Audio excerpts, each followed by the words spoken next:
Everybody fill up. We got another show for you all right, Big Game James, go ahead, man. Let them know who you are, man. What's going on, y'all? It's Big Game James. Let me turn my stuff down. It's all loud. Let me turn my stuff down. Big Game James here with the Cowboys experience. Hey, before we jump into anything, let's talk about your experience because I got to kick it with Cheeto, got to have the good interview, but you had a good old time over with that Cowboys experience. Tell them about it right quick, Law. Man, it wasn't a good time at all. It was a great time. I had a wonderful experience with Joe Looney, Jesse Holly, who caught the touchdown. Well, it wasn't a touchdown pass, but he almost close, but no cigar. But it was a great catch by him from Tony Romo, and he was able to give me his life experience of that. And then on top of that, Ed Too Tall, man, we had to change the camera lenses and everything to get him all in frame. And also, I got a chance to meet up with Kayvon Frazier, who we may have an opportunity to bring on to the show as well to give us his intellect and his thoughts and things like that as it relates to football acumen. So it was a great time. Everybody, I must say this. In order for you all to experience and have the exact same emotions and feelings that I had, all you got to do is simple. Just tell them where to go, Big Game. Cowboys experience. I mean, I got to experience it already last year. We got to experience a couple weeks with the Miami game, kick it with Cheeto, kick it with Michael Gallup. Jeff Heath was there. Great time, great atmosphere. And then, as you said before, you got Kayvon Frazier, Ed Too Tall Jones was up in there. Right. Jesse Holly, Joe Looney. You was over there kicking it with the big party over there. Had the big party.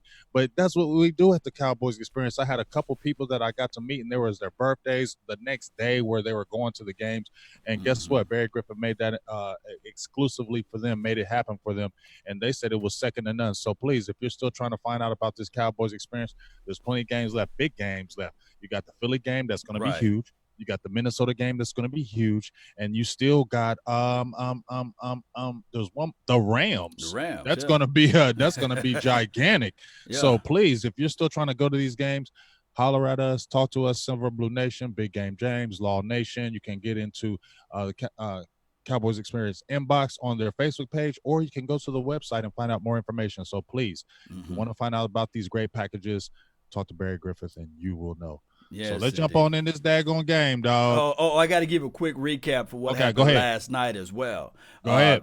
Hanging around with Barry, man, he puts you in certain situations where you got to look back and say to yourself, what a blessing. Last night we was out there with Travis Frederick event, Block Out for Hunger. Well, they called it Steak Out for Hunger because he had steaks and everything that he gave out to the people that attended. And it was a wonderful experience as well. And that's where we got a chance to meet up with Corey Proctor and some other Cowboys players, and Blake Jarwin. I got a chance to meet up with him, so hopefully we will bring him on aboard. But it's all through the power of Cowboys experience, as well as you all that's watching today, like the Davids and the Mandys. I see y'all down there in the chat box. Michael, I really appreciate you. Jay Outlaw, that's a cold name. Jay Outlaw, I love that name. Jay Outlaw, like with Gambino. Gambino, Jay Outlaw. That's just hard. Every time I see that name, I just want to recognize you. Yes, that might change my name to Outlaw Nation. Outlaw Perez, too. yes, but it's all through the power of the fans. And what I'm thinking, Big Game James, is that this thing can grow so much that everybody love ESPN, NFL Network, Cowboys.com, but I think that we bring in a different type of flavor that is unmatched, unseen, and unfilled and untouched that nobody can really identify with and say, man, these guys are real, raw, and authentic. Not throwing shade at those other networks. But I just think that we bring in a different type of flavor.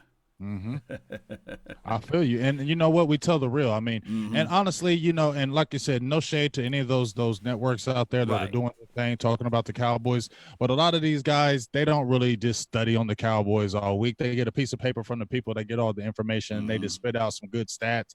That sounds all good, like they've been studying the Cowboys. They ain't watching all 22. They ain't watching film. Right. They're watching D film now. Brian Balding, I give him his because that's what he does. He does a lot of film study. But for as a whole, a lot of those guys don't do that. And we go hard over here. We do film study. We check. As soon as the game is over, we're looking at all 22. We're looking at the ins and outs of who did what. Give you a better gist of if you're not seeing it as a normal fan because you're just working and you're this.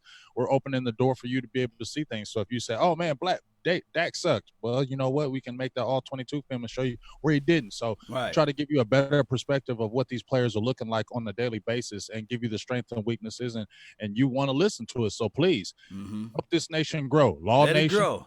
Blow Nation, Cowboys experience. We're trying to give you the best all the time. So please continue like and support what we do, because it's only you that makes us what we are. You feel me? Indeed. Yes, indeed. So, hey, go ahead, man. I know you're going to recap the game. I tried as much as I'm like this old preacher, just trying to squeeze it out. I'm trying to talk about everything but this past game. But go ahead. Let's go. I'm gonna keep it real, Law. Yeah. I'm still in the daze. I'm in a daze. Like I'm not even in reality right now. Like for real. Like seriously, today I am still in a daze because it's unbelievable. Like when we lost to that Saints game, you know, we talked and we had a show. I was frustrated and upset because I was like, man, that's one we just kind of gave away. Right. This one right here. This one right here. This one right here. Did we just give it away? Like, here, I'll go ahead and have it. You know what I'm saying?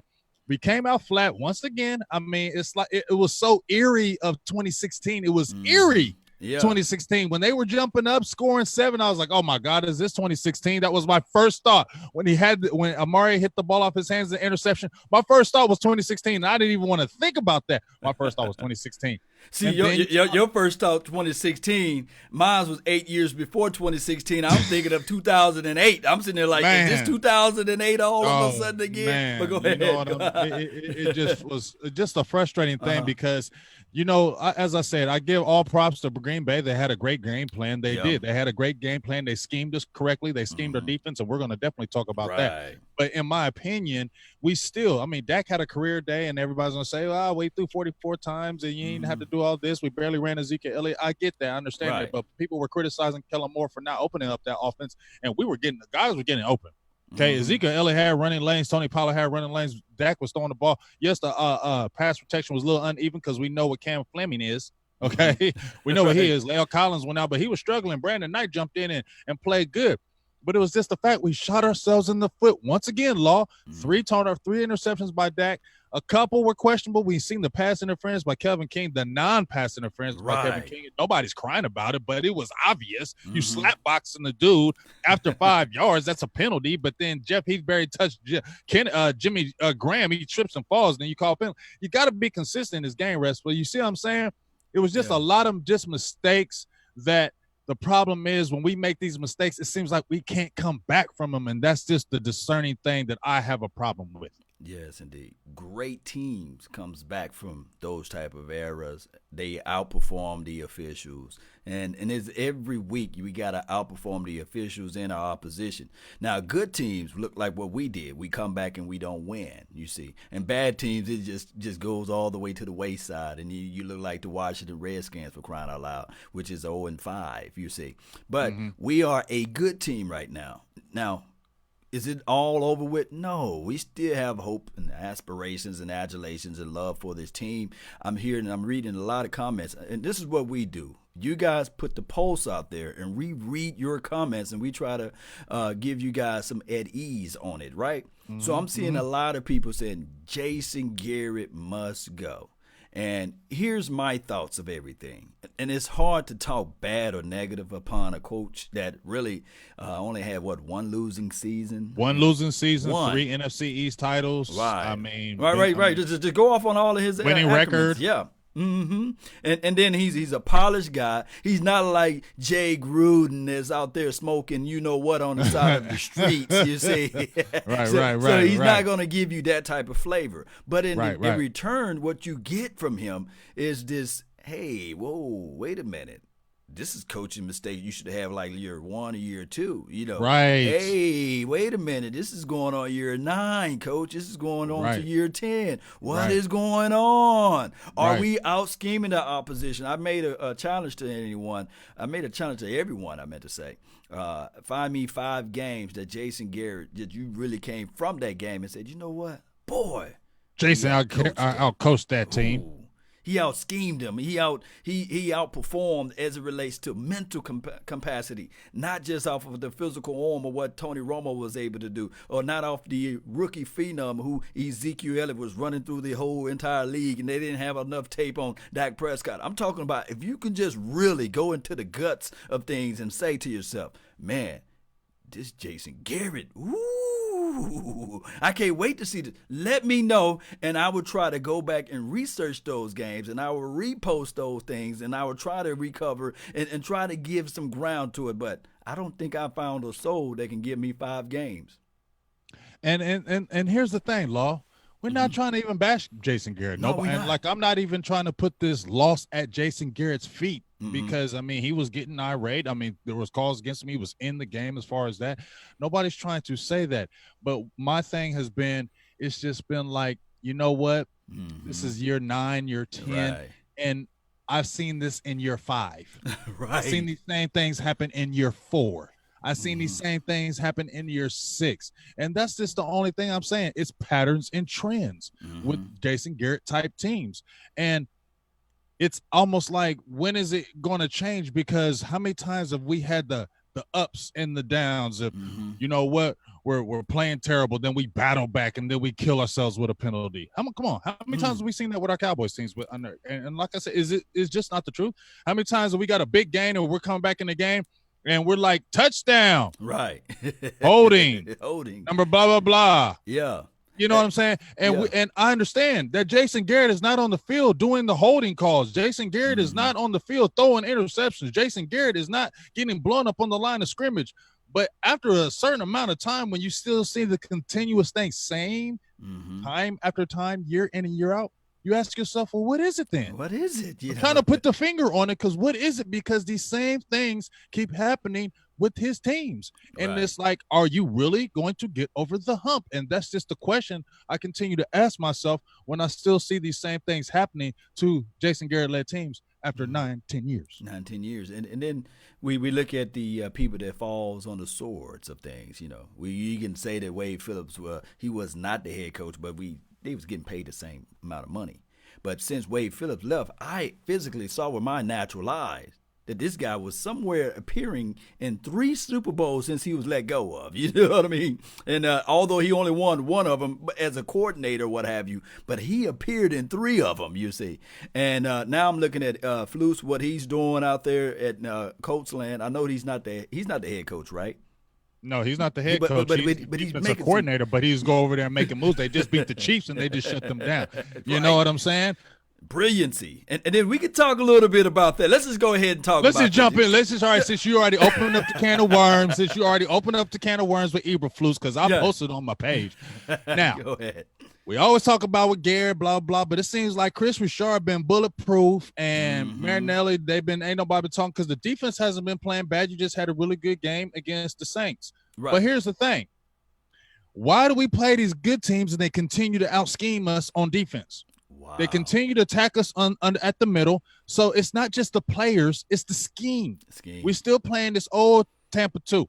And when you talked about Eberflus, when he was talking about coming up for the position, he said, this is what he said. I don't want to step on Rob Marinelli's toes, so I'm going to kind of do my thing. Basically what he said was, I'm not going to have full control of this defense, so I'm going to go to the Colts where I have full command, full control, and I can coach this defense how I want. And at the end of the day, Marinelli still got his hands all in that defense, and it's old, and people figured it out. Aaron Rodgers said, when I come there, they got great fast linebackers, but that scheme's kind of basic. Oh, wow. It's kind of, Aaron Rodgers said the scheme was basic on air. Yeah. It's basic. And any other teams that come and play us, do you really think that when teams come and play us, they're super scared? They know we got the talent. Yeah. They know we got the talent. But do you think they're super scared of our schemes? No way. Here's the thing. I love Papa Rob Marinelli. He's very brilliant at what he does out there for the coaching philosophy and things like that. But sometimes when you are playing a cover 2 defense, you can go to anybody's middle school football team or I'm telling you, and any high school football, that would be the base defense, 4-3 defense as it relates to cover 2. That's what you're going to practice and play out of, and that's what you're going to be accustomed to seeing. So that's why you see at times smaller, diminutive type of quarterbacks still gash us with out passes, underneath passes. It's very comfortable because what we try to do in this particular defense is rely on the front four to create pressure and everybody out there fly and chase to the ball. Now, we do have excellent linebackers. I'm telling you, if you look at the scouting report of Jalen Smith and LVE, you will see that they have issues and troubles with disconnections or redirect or what have you, or keeping their pad levels clean or what have you as it relates to the the offensive lineman getting to the second level. How these linebackers can benefit if you have that nasty plug that's in the middle. But the philosophy is not that, because the Dallas Cowboys defensive front four rely on quickness, first step, and then they're not relying on that trash can full of dirt type of guy. Yeah, we don't never get the 330. We don't never get the 335 guy. We don't never get the 340 guy. We don't get the Vita Veas. We don't get them type of guys, the guys that we need that can take that double team and free up your linebackers, because just as you said, Law, that guy's not able to take that double team because we don't have the size in there. And then guess what? Those guys are getting to the second level, and what are they doing? They're peeling Jalen Smith. They're peeling LVE. Those gaps are open. Then now you have your safeties and corners having, you see a Cheeto or you see a Woods getting 9-10 tackles. You're like, man, they played a good game. No, it was they were getting to the second level, and they were making all these tackles after the line of scrimmage, and that has been the issue.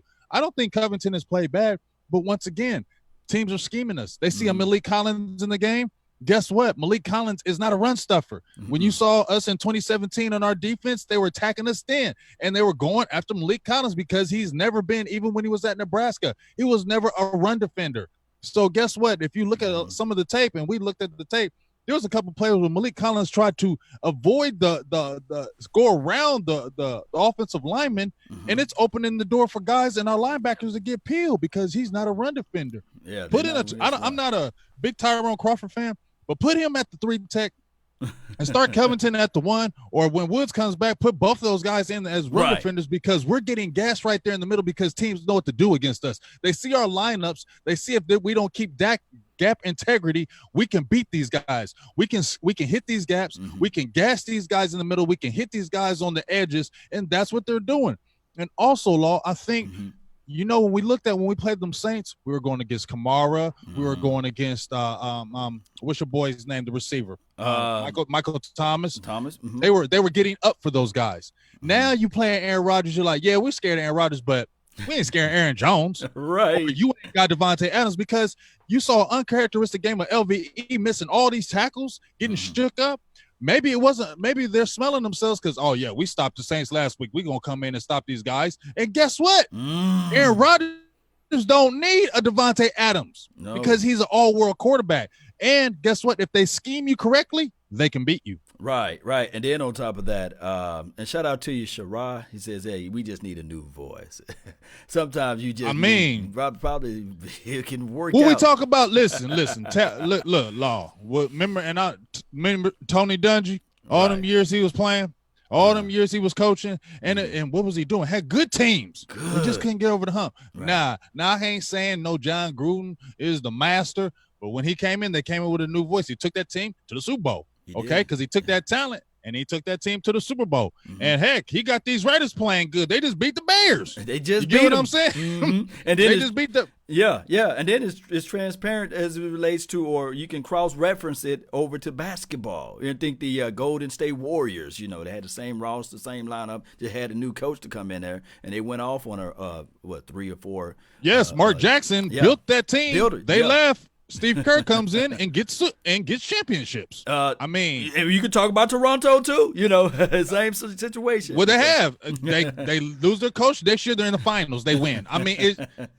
It's written all over all over the faces of the world, so how to do this thing. But I'm not saying that we can't win the Super Bowl this year, Cowboy Nation. It's still a chance. It's still a possibility. We're not mathematically eliminated from the playoff. We are 3-2. I got to keep in mind that I want everybody to keep in mind we do have 2 divisional wins on our title, right? Well, 2 divisional wins under our record right now.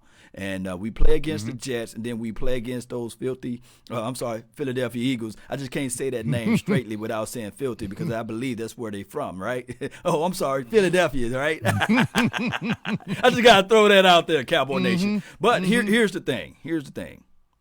When we start talking about schemes and schematics, I believe that Jason Garrett mantra, his philosophy is we do what we do best. Meaning that I'm not going to take a lot of time in looking at the Green Bay Packers film because I believe if we do what we do best, if we execute, if we play and jump to the ball, we will win this game. But in reality, life doesn't work that way. Not on this level. No. No. And like I said, it's just been a recurring theme under his squads. Now, like I said, Dak has a career year, a career day. I mean, we ain't even talking about Amari Cooper's day. Like, he had a nasty day. Ooh, but 11 receptions, 11 receptions, over 200 yards. Michael Gallup had over 100. I mean, statistically, and Zeke could have ran for 200. If the game would have went the way we wanted it to go, Zeke would have ran all over that defense. He would have, yeah. Because that front, we talked about it last week, Law, on Cowboys Experience. That front was not that good. And 12 carries, 65 yards. You get what I'm saying? But we had to go away from Ezekiel Elliott because you're down 17-0. You can't just keep feeding Zeke all the time. Now that clock is your enemy. You get what I'm saying? Yeah. So now you can't run the ball as much as you want. So that's what hurt us as well. But Zeke would have killed that defense. Zeke would have ran all over that defense. They had nobody to stop him. Every time he got the ball up the middle, there was gashes and holes. So you get what I'm saying? So let me ask you this. How do you feel about Ezekiel Elliott overall for these 5 games? How do you feel about him, though? I mean, I still think Zeke is a dog. Zeke is still a beast. I feel like he doesn't have that explosiveness that he had in 2016 when he first came in the league, but he's still a daggone good back. But I just feel like we try to use him in the passing game a little too much, and I just don't think he really offers like a Le'Veon Bell or some of these other running backs offer in the passing game. I think he's just that dog bell cow running back, and I think that's why you got a Tony Pollard. Now, I know he's a little banged up, but that's a guy that you want to use as far as your speed routes, as far as your option routes. That's the guy when you want to split out wide he's in the backfield. That's the guy you want to do because I feel like he's offers more get off, and he played the receiver position. I think, I don't have anything bad to say about Zeke, but I just feel like sometimes we force feed him because that's Ezekiel Elliott. He just signed a big contract. You get what I'm saying? You can still keep it in the ebb and flow and still get Ezekiel Elliott his carries. And there's nothing wrong with us throwing the ball with that. People were complaining that we had to throw 44 times. I get it. But at the end of the day, I mean, you're talking about this is your franchise quarterback. Were we supposed to say handcuffed? I mean, is he supposed to just only throw for 230 yards a game if this is your franchise? You get what I'm saying? Because if you look at these other quarterbacks, Law, when the teams get down, they say bump it. We throwing the ball. But everybody complains when Dak Prescott has to do it. You get what I'm saying? So that's my confusion because it's not like Dak played a terrible game. Yes, those interceptions killed us, but Amari Cooper, third one, pass interference. Yeah. That second one was here's the thing. I got to break this one down, Cowboy Nation. And we talk about the rain and the storms and stuff like that in life and the reality of it when it's raining and storming. Nobody is talking about, hey, this is going to help the earth a little bit. The grass is going to grow, Yeah, I love all of this rain. No, a lot of people are like, dog, it's raining today. I can't wear my fresh outfit or I can't drive to work comfortably. But the reality of it is after all of this rain, we should see some growth. And I'm thinking that this team grew from these past 2 games. They grew. They learned something from it. I don't know what it is. I don't know what seed is growing out of it, but hopefully they did. So I would have to talk about this pass interference. At the top of the route, normally, if the NFL refs are calling it, like I said last week, at the top of the route, Amari Cooper pushes off to get separation because Marshawn Lattimore was still engaged and he was still having his hands on him. Now, if they're going to call it across the board, they should call it across the board. So I'm thinking that these officials at the top of that last interception by Kevin King. What's his name? Kevin King, right? Yeah, Kevin King. He was very physical. He was a very all in the face, slapping the helmet. And we didn't have any challenges. But I think that in a natural football game, the quarterback normally always throw the ball that way anyway because it brings attention that the opposition is being physical. He's thinking that he's going to get the pass interference. Get the PI. That was clearly PI because if the ball was way beyond 5 yards, he was still engaged. And then on top of that, he was engaged before. So either it should have been a holding or it should have been a PI. But what my problem is with the NFL is that they just not consistent on their calls. And to me personally, I don't like the ruling when you win a challenge, you still lose the ability to challenge. I think that you should be granted and honored the possibility to continue to challenge because you ultimately won that challenge. And it's crazy for me to look back at this game and we can see the inconsistencies as it relates to the NFL officials. We just want to watch football. We're not trying to play the political game, the politic game of the officials having more weight on a game, and we just trying to enjoy the game. If that make any sense, Big Game James. It makes total sense. You don't want basically put the hands in you don't want to put the game in the hands of the ref.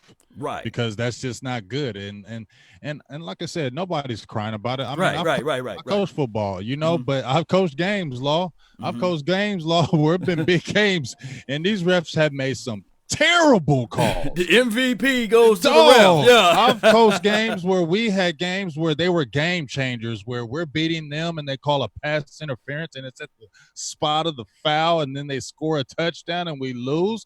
Oh, that has happened to me. And you don't want to sit there and say this game was – but you're looking at that ref like, man, for real? For real? Like, seriously? So, yes, that can change the outcome of the game, and it's crazy. But you know what? At the end of the day, I mean, we got to push through. And like you said, maybe this can be a learning experience for the team. 2 tough games. Yeah. Even at the end, we still fought back. So you still got to give us credit for, not just laying it down when it was 31-3. They could have just laid it down and packed it in and said, we just getting our butts beat. But the Cowboys fought all the way back. So I got to give them props. And I will give them props for Jason. They always fight for Jason Garrett. Yeah. And honestly, I can see us beating the Eagles because that's what we do. When the Cowboys backs are against the wall, it seems like we play better. It seems like when everybody's saying Dallas is going to be great and good, right, fall short. But when all of a sudden, when nobody's talking about us and everybody's hating on us and say you're going to get smashed, that's when we come in and smack the Eagles and out of nowhere. That's just what happens with Jason Garrett teams. Like, it's almost like clockwork. This is just what it is, just like clockwork, man. Any shout-outs you want to give out right quick, a Big Game? Let me give a few shout-outs that have been commenting. Sarah Sean, who Eric, Michael Lafferty, what's going on? I don't. Sometimes I mess up on these names, so please apologize. Don't beat me up. I'm sorry. Jerry Maltezo, KC Stay High. Okay. What's up with you? How you doing? We had KG Gist was in here. Paul Boyce, how you doing? My feed kind of went out, so there was a lot more people commenting with names, so I apologize if I didn't get every names, but keep on commenting. Bring, some thoughts and comments what we're talking about. But, we were talking about the defense and, so what do you think that's going to be? Is that going to be all year, Law, with this? I mean, come on, man. We know Ron Marinelli is kind of still running this defense, it seems like. What's going on? What's going on with Jordan Lewis? I mean, why is Jordan Lewis not playing, Law Nation? Yes. Here's the thing. I think the teams are now scouting against AB. It's like 2 weeks in a row. Oh, my gosh, man. Yeah. Like, what? I don't even mean to cut you off. No. And I'm not even trying to hate on AB. But, dog, it's the same thing every year. You can't turn your head. Now, maybe Chris Richard just preaches length. But, man, you even getting beat on the – I mean, dog, it's been no change in all these years. Yeah, and the problem is getting your head around to the ball. I do see that a lot of times in defensive back play, you want to recover, especially when you're beaten.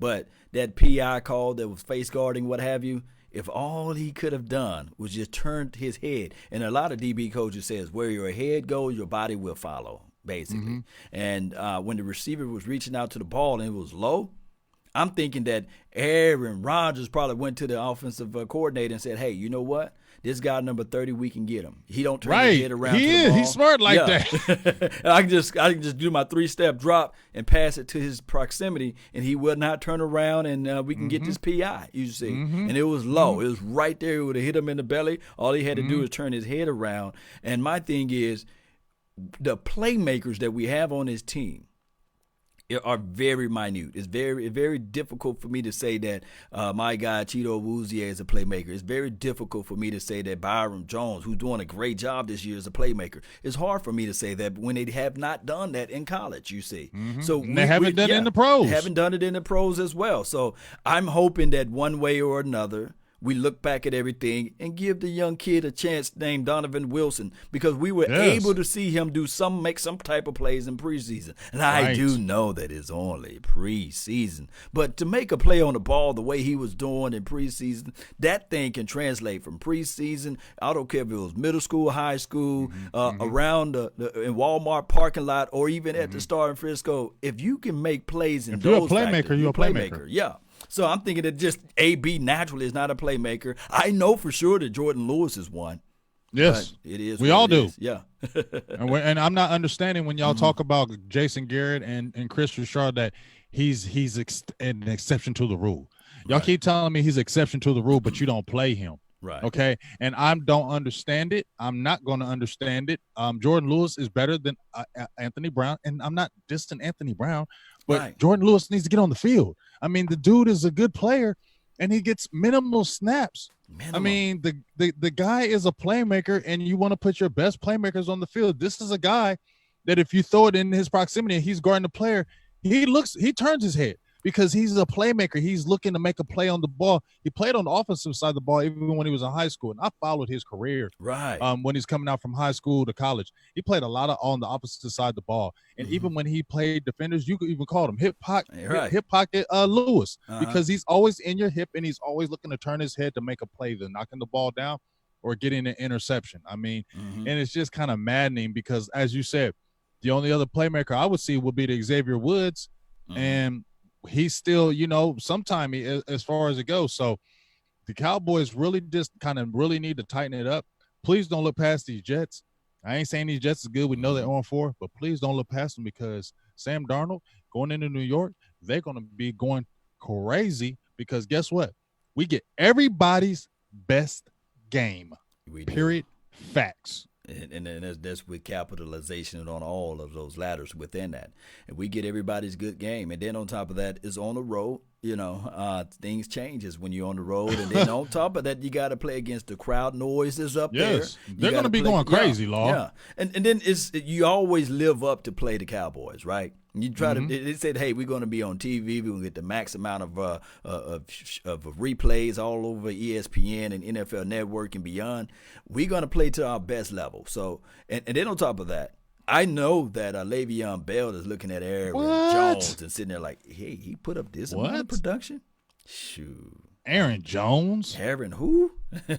Aaron Jones? You feel me? We singing the Mike Jones. Mike Jones who? Aaron Jones. Aaron Jones, I'm sorry, I'm not disrespecting you, dog, but they said he had a combined total of 40 yards in the last 2 games prior before even playing us. Then he comes in against us and did something. Aaron Jones, okay? Right. Aaron Jones did something that nobody in the history against the Cowboys ever ran for 4 touchdowns against us. That just it's sickening to my stomach. Yeah. And you know what else frustrates me? We get guys that nobody hears about have career years against us. Yeah. That's the C.J. Andersons of the world. We get guys who you never heard of get career years on us, and that's just the frustrating part. We just got to tighten it up, Law. Right. We said it before. This is a no excuse year. I don't want to hear the excuses. I don't want to hear this, and I don't want to hear that. We got to tighten up the ship. We got to go into New York, and we got to smack them, even though I'm not going to be jumping up and down about the victory. It's going to be a victory if we get that. But we need to tighten it up. And even if we were to beat the Eagles and these other teams, Law, I told you at the beginning of the year, it's playoffs about me and Garrett. It's playoffs because we've seen that he's won in the regular season. We've seen him get NFC East titles. But what we haven't seen is playoff wins and big playoff wins. And I'm not trying to look that far ahead. It's one game at a time. But that's what my judgment really is now. I feel like you can get this team because this team has too much talent, Law, for us not to be missing the playoffs, for us not to be making the playoffs. So like I said, it's really just tightening up the ship, man. Mm-hmm. Stop the excuses. I like Kellen Moore. I think he's done a good job with play calling. But you know what? Run that Marinelli back up a little bit and let Chris Richard run this defense a little bit because, dog, it seems like good teams scheme the hell out of us, man, and just really catch us on our weaknesses and really exploit us. Yes, indeed. So this probably be Rob Marinelli's last year, and I'm not. It has to be. It has to be. It has to be. But come on, it has to be. Yeah, and then on top of that, for anybody who can look at it, like I said, I don't know if I said it live here, but it's kind of like this, Cowboy Nation. Chris Richard, yes, he in control of some capacity of this defense, but it's like, hey, here's the keys to the car. You better not go over 65 miles per hour, and you better have this baby clean and ready for me by 11 o'clock. Here's the keys. It's yours. And you notice when you drive somebody else's car, you baby it. You see. You're cautious. You're cautious. You know, you don't don't go all out. Yeah. You don't go hard. You don't speed. You know what I'm saying? You take extra care because you know if something goes wrong, who are you going to hear from? Right. And it's easier. That's a great analogy that you just brought, Locke, because I feel exactly what your analogy is that, you're coaching a defense and, I'm letting you have a voice. But guess what? Don't be getting out of control with it. Don't be sending all these blitzes because I don't want them hitting us with the big play. So chill back on the blitzes and let's go cover and let's just let our linebackers get at them. Man, come on, dog. You gotta give them we can't just be relying on that talent all the time. Sometimes we got to scheme because, as I said before, when teams come in and have played us, have you listened to the coaches that have come in and played us, how cocky they are? Oh, yeah. In their press conferences, how cocky they are that we feel like we can do what we want against that team. They have talent. Yeah. And no team denies that we have talent. But they always say, but we can beat them because we feel confident in what we're going to do in this game plan. I've heard in press conferences, and it gets me mad when I hear coaches talk like that about us because I get pissed. I want to yell at them because I'm like, coaches really have that bravado and they feel like that they can just come and out scheme us and just beat us even though with talent. Yes, I mean, indeed. That's kind of disrespectful. Yes, and then as Big Game James is saying and lamenting to everybody, we have a right, Cowboy Nation, to be angry. We have a right to be upset. We have a right to call out coaches, and I don't want to hear anybody saying that, hey, this is you are just a bandwagon guy and these sorts of things. Because in reality, in life, you see, Jerry Jones bought this team financially, right? Big Game James, you was following this team before you knew who Jerry Jones was. You was rooting for this Cowboys team before you even knew who Jerry Jones was, right? For sure. So collectively, we bought into this team emotionally, you see. So we have a right to be angry, upset, and really call for the heads of the head coaches or call for the heads of the owners, call for the heads of the Dak Prescott or the running back or what we don't like to see out there from our product that we bought in emotionally. So I don't want to hear people saying that, oh, man, come on, you just a fickle bandwagon fan. No. If you look at the totality of everything collectively, this team is just as ours as it relates to his by him owning the team financially, you see. So, and then on top of that, one can argue these tickets are not cheap. So, because when you look at it, well, it's very affordable if you go to cowboysexperience.com. Yes, very affordable. Yeah, very affordable. That's another plug right there. They, if you ain't got that Cowboys experience, you're going to pay some money. You're going to pay some money, but you're going to pay some money. It's affordable with us, but if you look at the total picture of everything, Cowboy Nation, we want to see good product out there for the things that we buy. And we want to have a good feeling. We want to walk around with our chest out, with our head hanging high, and we want to be able to say, how about them Cowboys? We don't want to see the product like it was out there for the first quarters and the second quarter for the Packers game. Because all I can think of is when we play these other teams and we still seeing the same thing that we saw week 1, week 2, week 3, week 4, week 5, we have a problem, you say. So that's all I have to say on that topic, Cowboy Nation. Well, as I said before, Cowboys need to tighten it up. That's the word of the day for me. Mm-hmm. The Cowboys need to tighten it up because you know what? We're getting ready to go to New York. It's going to be a hostile environment. They're going to be going nuts. They're going to be going crazy. And I don't think it's a coincidence that Sam Darnold is playing this game. I don't think it's a coincidence at all. I think that he was making sure that he was going to get better so he could play against these Cowboys. So he could get up there. You know what? They're probably going crazy. Like, oh, we got these Cowboys this week. They coming in our dog. They're going and check it out. Look at the Jets defense. They're like 6th rated in the rush defense. They're only allowing 86 yards per game on the ground. Now they are getting killed in the air. Teams are averaging like 260 yards against them, but it's mainly because they can't run against them. And Sam Darnold only played one game, and the team barely lost to the Buffalo Bills, who are in 2nd place and look pretty good this year with Josh Allen back there. Now you had a quarterback in Falk or whatever his heck name was. He was garbage. He wasn't good. That's why you saw the Eagles get 10 sacks against him. It wasn't because the Eagles defense was just killing them up front. It was because he's just not a good quarterback and he wasn't reading the defenses correctly and he can't throw that ball to where it needs to go. And thus you see the sacks. But at the end of the day, please, let's not be fooled. We need to go in there and play our A game. We need to go in there and not with this chip on the shoulder like, oh, we're the hot boys. Oh, we're the purge squad. You know what I mean? We need to stop talking about all that hot boy stuff and let's just play football. Yes, you know what I'm saying? Yes, I don't want to hear hats being made with hot boys, sweatshirts being made with hot boys, bandanas with hot boys, this hot boys, that. If you're going to name that name, you got to play to that. And like I said, when you heard about the Steelers steel curtain, that wasn't really the Steelers that gave it to them. That was the people. The people in the play on the field, You feel me? The people gave that name Doomsday Defense. The people gave that the steel curtain. The people. They didn't just name themselves that. The people did because they saw your defense is that good. We calling you the steel curtain. Dallas, your defense is that good.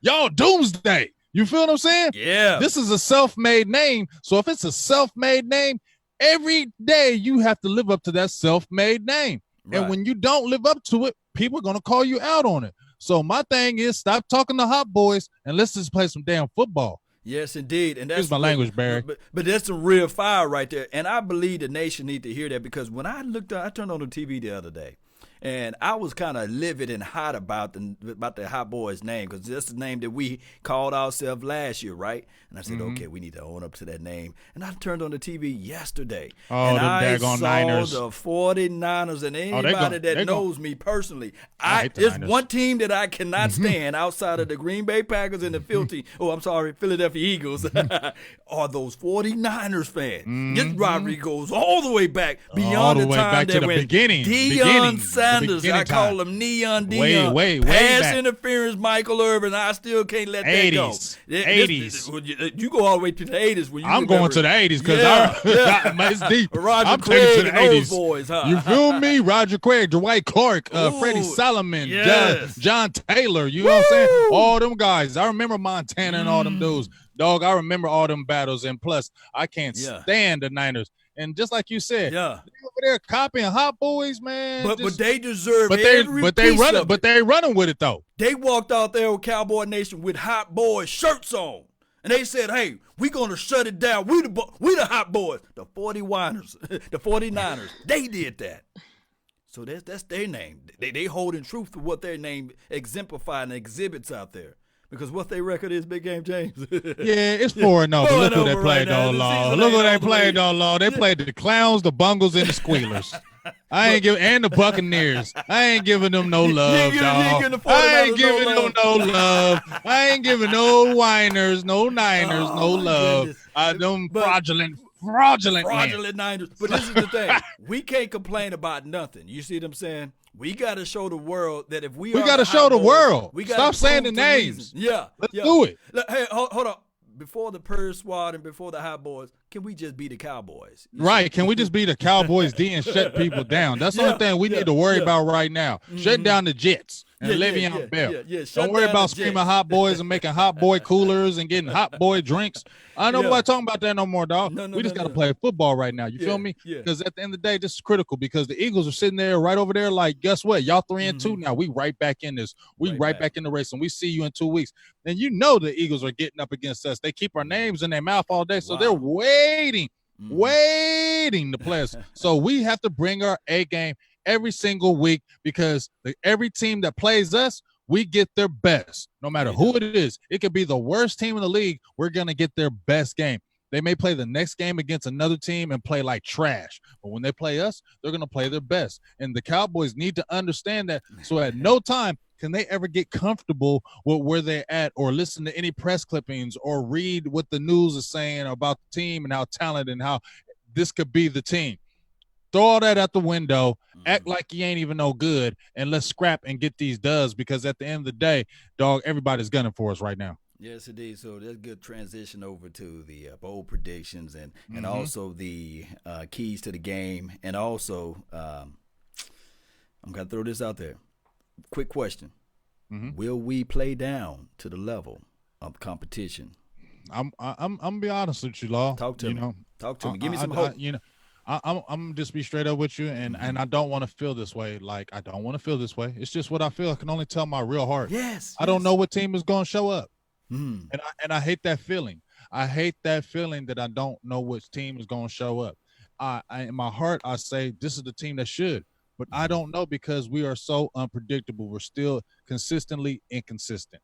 If I can say that word. That's good. Consistently inconsistent. Yeah. We are consistently inconsistent. And that's the thing. 1 minute I'm thinking this is what we're going to do. We don't. And then when I don't think we're going to do it, we do. You understand what I'm saying? Right. So I'm just praying that my team goes in there and handles its business like it's supposed to. But as I said before, I've seen us play down to the competition, the level of our competition, going away on games, and this should be a blowout, and then we struggle. Well, we win this game if. We win this game if Ezekiel Elliott runs that daggone ball this game. Ezekiel Elliott needs to run it. I think Ezekiel Elliott needs to really get in the groove. I think we really need to. And the Jets have a really good run defense, but I still think we need to get Ezekiel Elliott involved in this game heavily. Still don't be predictable, force feeding him on first down and things of that nature. I didn't have no problem when we came out Green Bay throwing on first down. I have no problem with that because you saw how quick we went down the field. My thing is, let's play reckless abandon. If you don't play close to the vest, don't play conservative, don't go in there, hey, man, this the Jets, then we know we can beat them, but it's going to be hostile. Let's just get out here with a dub. No, let's go in there. Every single game, we need to have the mindset of aggressive. We need to tackle on the offense and the defensive side of the ball. So the Cowboys win if we are aggressive. Yes, indeed. You want to start off with the bold prediction or, Ooh, I'm going to start off because you started off last time. I need a good bold prediction since this is the Jets, but I'm not going to slight on them. Let me go on the offensive side of the ball and say Ezekiel Elliott says, I'm mad. I want to eat. I'm doing some of this today, and I'm going to get 185 yards rushing on 25 carries, 185 yards rushing, and 2 touchdowns. Ezekiel Elliott comes in mad. The offensive line backs up. Tyron Smith is supposedly be back. We're going to be mad, and that's my bold prediction. Ezekiel Elliott says, I'm fed up. I'm done. Y'all ain't talking about me being one of the best backs in the league. I just got paid my money, and I'm going for $185 in this game, 2 touchdowns. Wow. Against the number 6 overall and against the rush defense. Against the number 6 overall rush defense, and that's going to make it even better because they do have a nice little front up there at the Jets, Leonard Williams. They got some guys up there. So, yeah, that's a bold prediction for me. What about you? And let me contextualize it real quick. I think that we like when Ezekiel Elliott is like less than 75 yards, I think he's like 1-9, or the team is like 1-9 or 1-8 or something like that. And then when he have over 24 or 25 carries, the team is like 25-3 or 26-3, something like that. Somebody can put the real numbers out there. My thing is this game. My bold prediction will be no pass interference on both sides of the ball. Look, can we just get a game? Can we just get a game on both sides of the ball? PI, just take PI out. You know what I mean? So on both sides of the game. How about no holding calls? No holding. Well, oh my goodness! Hey, can I just say this? Can I rewind just a few seconds, Cowboy Nation, if you guys don't mind? You got to go anywhere, big game, James? I ain't got nowhere. You got to go. I'm off today. Oh, you off? Okay, so we can go a little bit over time. Can I just say that my guy Cobra, 58, Robert Quinn, this guy that he was playing against last week, number 69. He had no answers for him. He was holding him like he was choking. He was choking his throat. How many times? Hey, literally, if the officials were to call the game, like really call the game, it would have been like 8 holding calls on number 69. He had no answer. It was no answer at all. Every time. If you guys go back and look at the film, I cannot lie to kick it. Just go back and watch the tape. You will see that number 69, for crying out loud, he thought that he was a cape. He thought that he can just, if I can just put my arm around Robert Quinn, maybe, just maybe I can slow him down, because if not, man, Aaron Rodgers would have been rushed to the hospital. I cannot lie to kick it. And you guys just look at the film. That guy was being held the entire time, number 58. So I just wish that the Cowboys finally get an official that kind of quasi in the middle like them, because as of lately, the last 2 games, it's just been the Dallas Cowboys. Really, the last 3 or 4 games, it's been the Dallas Cowboys versus the officials. All right, so my bold prediction would be no PI calls on both sides of the ball. They let the guys just play. That's super bold. That's super bold. And my guy, Rain Dakota Prescott, throws a perfect game as it relates to QBR, north of 125.8 or something, what have you. I know it's 153 or something like that. It's a perfect QBR, but 3 touchdowns, no drops. Well, that's another bold one. No drops. I'm just asking for too much, Cowboy Nation. But no drops, no PIs, no. PIs. Oh yeah. I think you in fantasy land, but I'll be with you. Yes, no PIs, no drops, 3 touchdowns and 320 yards. Hey, and Dak is people say what they want, but Dak is like top 5 in passing, touchdowns. I mean, he's having a good season. I mean, people can, say what they want, but it hasn't really been a lot we can put on Dak's feet in my eyes. And now, like I said, we can't have the interceptions like you had the last game, but True. I feel like, you know what? I feel like, Dak has done good. I mean, even the offensive line, I mean, we had an influx, this last game, but I think, like I said, the rookie Brandon Knight, man, does he going to cause some controversy if he plays good? I don't know if La'el Collins. I don't want to say La'el Collins sit, but if he's not all the way healthy, I wouldn't mind to see a Brandon Knight again, because he looked admirably, and that's just going to give another offensive lineman more experience, because Cam Finley is a train wreck at the left tackle. And I went back and looked at his background law. He was strictly a right tackle at Stanford. Oh wow, strictly a right tackle. And he was a right tackle even at New England, but he played left when Nate Solder, I believe, went out. They played him at left, but I don't think his transition is good, and we're playing him really, really out of position at the left tackle because we don't have anybody playing. We're flexing him, but man, he is just not good at the left tackle position at all, and it's just scary to think that. You know what? We're going to have to really look in that draft, and I'm not even trying to look ahead, and I'm not saying somebody replace Tyron Smith, but you still can have a good quality backup to Tyron Smith at the left tackle, and they need to focus on that in the draft because our team seems to go in the tank when Tyron Smith goes down. You get what I'm saying? And that cannot continually happen, and they're going to have to get a solid backup at that left tackle position, and they're going to have to address that immediately, in my opinion. Yeah, well, let me just say this right quick. Our second best left tackle is playing left guard. Yes, and he played left tackle in college. You follow Connor Williams. Yes. And he's not. I don't know why they don't do it. He's not the strongest dude, but you see, but he's a good left tackle. He's redirect. He's athletic. His hips are good. He's athletic, like you said. He can pull off of that side too. I'm thinking like, why you just messing up that situation? Look, and you saw they tried to put him at right tackle in practice, and they kept him there one day because he's not a right tackle. He's a left tackle. He's a left tackle. And like you said, there's nothing wrong because this is what happened in Law.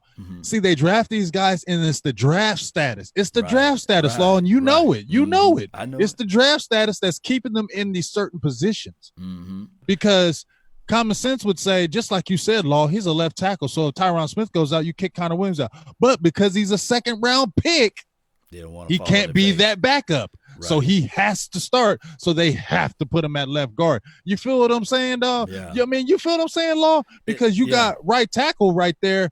And I know it's only one game, but Brandon Knight. But you see just the influx of guys that you really could move. And if Connor Williams wasn't hurt, I mean, You could have him at the guard and have him and Connor Williams a left tackle, but they don't want to put him behind Tyron Smith because he's a second-round pick. And everybody's going to say, oh, that's a bust. He should be starting. Yeah, and in anything, Cowboy Nation, if I want to protect my young quarterback, I would try to protect him at best at his left side, at his blind side. In a perfect world, I would put well, of course, Lyle Collins, he's injured right now, but I would put the Connor Williams at left tackle, kick Joe Looney in as left guard, and then have Travis Frederick as the center and Zach Martin as the right guard, and then have your guy Knight at the right tackle. And we'll roll out there with that, but we don't know football. We don't know it. You see, we just call it. We just talking about it. We just talking about it. Yeah, we just talking. Yeah. So shout out to you, Yolanda. Shout out to you, Jerry. Thank you for tuning in, and Rich Porter, Jason. Thank you all for tuning in. So that was our bold prediction. What's the score prediction? Is big game, James? I think this game is going to be. I think we'll pull away at the end, but I think this is going to be a tight game. I really do. I think the Jets are going to play tough. I think that crowd is going to be raucous. I think they're just going to play us really hard that game. I think Sam Darnold, for some reason, I feel like Sam Darnold is going to have a good game. I don't even want to feel that way, but I just feel like he is, dog. It's just set up to happen that way. I don't even want to think it. No plan, mononucleosis, mono. Then you come in, I just feel it. So right. I think it's going to be one of those tough games. But I think we pull away at the end. I think we get 28 points. So I'm going to say 28-17, but it's a close one going like in that third quarter, and then we'll pull away in that midway to the third to the fourth quarter. But I feel like the Jets are going to play us really tough. So I'm going to go 28-17 Cowboys. Yes, indeed. I've been greedy all year. That's a good score, 28-17, right? Mm-hmm. It's 28-17. All right, so all year I've been predicting 28 for our scores to be around in that part of the land. Mm-hmm. This year I'm going this game. I'm going to moonwalk like Michael Jackson. I'm going to backpedal. Yes, and Shimon with it. Shimon. This is what I'm going to do, Cowboy Nation. I'm going to lower my expectations for the nation. 17-13. We find a way to win this game. I can see that too. 17-13, and it's going to be a grittish, grimish type of game. Mm-hmm. I do know I had my bold prediction of Dak Prescott throwing 3 touchdowns, and you know that mathematically 3 touchdowns is more than 17 points for crying out loud. But what I'm saying is, for the actual score prediction, Dallas Cowboys win 17-13. That's what I have. And you guys put your score prediction down now. Throw your score predictions. Don't wait till after the game. Give us some of your bold predictions right quick. We'll see what you guys are saying, and let's get some of your score predictions from you guys. So please jump in. We've been seeing a lot of comments. Sorry if we haven't got to everybody's comments, but here's your time to comment now. Throw out what you think will be a score prediction for you and a bold prediction for this game. But as I said before, Law, I think this is going to be one of those, like you said, a gritty game. This is going to be a gritty, grimy game. I feel like I just had this feeling that the Jets are going to be on 1,000 against us, especially. I feel like it'd be a different story if they were coming into Dallas. I feel like we would stomp them if they came into Dallas. But I feel like that edge in New York, you know how New York get up for Dallas Cowboys. That edge for New York, we haven't been to New York, especially for to play the Jets in a long time. And just as you said, we have to keep our eyes on Le'Veon Bell. Yeah. He hasn't had a breakout game. Please let's not let him be our breakout game. He hasn't had a game where he hasn't really got on track. Please, Cowboys defense, let not Le'Veon Bell have a good game this game. He hasn't got on track. Can we not let him? Because as I said before, Law, and I'm not wishing this, but these are the type of games we've seen, Law. Right. Has this not been true? These are the type of games we have seen. We play an 0-4 opponent, AFC. We're supposed to whoop them. They play good, and then you have a guy who wouldn't think of just kill us, right? Darnold, a Bell, or something like that, who haven't done nothing all year. Right. They go off against us. You can't tell me you haven't seen that with us. Oh, man, we've seen it, and it's been going on for over 10 years now. So this is a prove me game from Jason Garrett. I just have to say it. You got to not play down to the level of competition. We got to see something. And the reason why we collectively is mad or mad all the way at the coaching staff, It's because we've seen this before Dak Prescott ever thought about playing for the Dallas Cowboys. Seen this with Romo. We've seen it a little bit before Tony Romo made it all the way as a starter. So it's the common denominator. You can look at Jerry Jones, and then you can look at his reinforcements as it relates to Jason Garrett. So we get tired. We get tired and fed up every time we turn on the TV. They talking about our silver and blue in a bad way. We get tired of it. We get tired of it collectively. The players might say, well, we don't watch the TV. We not paying attention to the press conferences. Come on. And they might say it, but when those current and those former players start talking about it, they listen then. So unfortunately, they must be listening to something. Yeah, they listen to it. You heard them. You just like you said, Law. You heard them old school players. They would say they listened to it. They say they heard the people. They said they read the papers. It'd be hard for you not to. Let's keep it real. They're human beings. They ain't robots. You get what I'm saying? Right. You act like you don't hear none of the noise. Yeah, you hear some of the noise. You just maybe tune it out, but you dang sure hear the noise, and you dang sure read the noise, and you dang sure read the clippings from what everybody else is saying. So don't say you don't. But let me give you a few people out here that threw out some score predictions. Yes. On here, Terry Turner gives 31-7 Cowboys. Rich Porter gives 28-13. Dak always has big games against these type defenses. I hear you. Andre Analok, 28-14. Shout out to you, Andre. Hag, the Barber, Antoine, I believe. Dallas Cowboys, 28-13. So a lot of people kind of feeling that 28-point barrier, thinking that we can score. But as I said before, I feel like it'll be that 28-17, but we pull away at the end. Maybe we get a quick touchdown early. But then the dogfight starts. You know what I'm saying? Because that I feel like that New York D is going to, especially that front line is going to be stingy. So we're going to have to make really good critical plays. I hope Tony Pollard is going to be well because I really feel like we need some Tony Pollard in that game to kind of keep that defense honest because they're going to kind of, I feel like, maybe load that box and say, you know what, we're not going to let Ezekiel Elliott beat us. Dak, do your thing. Yes, indeed, Cowboy Nation. I really appreciate you all. Thank you all for watching. Don't forget to support this channel and support this thing. All you got to do is go to cowboysexperience.com, or you can just utilize the Cowboys hashtag, CowboysXP, and you should see our feeds like throughout the world because we're on Twitter. We're also on Instagram. Please follow us on Instagram. DM us. That's the best way to communicate to us, especially on Instagram if you use that platform.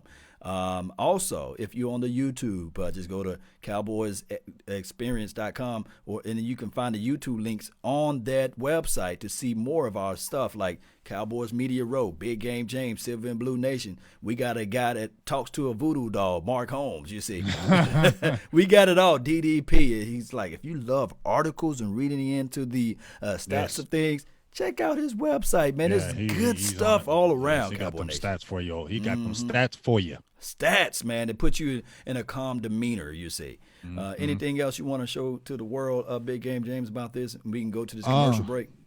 Not too much, man. Just let's go Cowboys and let's get this dub and let's get back on track and get 4-2, baby. Yeah, let's listen in to Jalen. Hi, I'm Jalen Smith, linebacker for the Dallas Cowboys, and I'm here with Cowboys Experience, enjoying my time.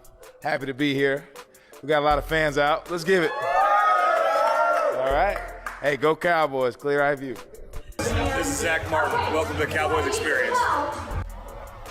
Hey, I'm Michael Gallup of the Dallas Cowboys, wide receiver. Welcome to the Cowboys Experience. Come see me this fall. Fans, this is Jeff Heath. Just want to welcome you guys to the Cowboys Experience. Hope you have a good time. How you doing? Lyle Collins of the Dallas Cowboys. Welcome to Cowboys Experience. All right, Cowboy Nation, I really appreciate you all. That's been all the time that we have for today. Big Game James, tell them where to follow you again. Hey, check us out, Silver and Blue Nation. You can check us out on Facebook, Instagram, YouTube, Twitter.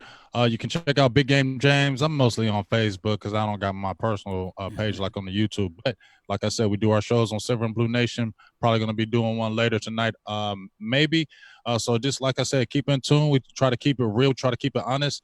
And we love all the support and we love all the fans. And we even love the haters and the trolls. Yeah. So y'all can jump on there too as long as you respect it. Yes, indeed. And don't forget, guys, share.